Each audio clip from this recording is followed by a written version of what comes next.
સંજેલીમાં સરકારી જમીન પર ગેરકાયદેસર નારું બનાવવાના મામલે ભારે વિવાદ ઉગ્ર બન્યો છે।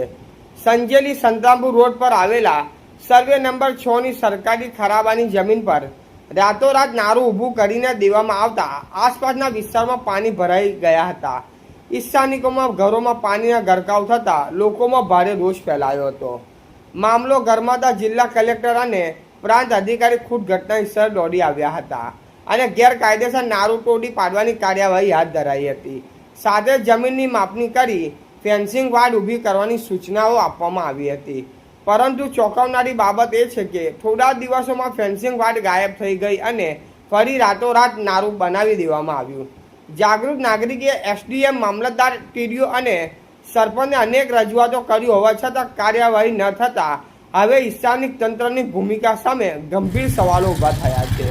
મળતી માહિતી મુજબ જૂની નકલની ખાતા નંબર 230 અને સર્વે નંબર 6 ની જમીન 8 ગુંઠા દર્શાવવામાં આવી હતી, જ્યારે નવી નકલમાં માત્ર 5 ગુંઠા નોંધાતા 3 ગુંઠા જમીનની કયા ગાયબ થઈ ગયા તે મુદ્દે ચર્ચાઓ જોર પકડ્યું છે।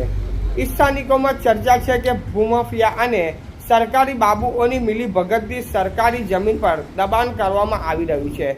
પંચાયતના સભ્ય જ ગેરકાયદેસર બાંધકામના નજરે પડતા મામલો વધુ ગરમાયો છે।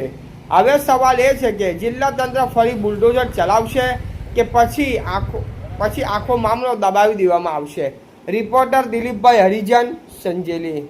સમાચાર જોવા માટે ગુજરાત ડિવિઝન ન્યૂઝ ચેનલને like, share, subscribe, bell icon press button દબાવવાનું ના ભૂલશો।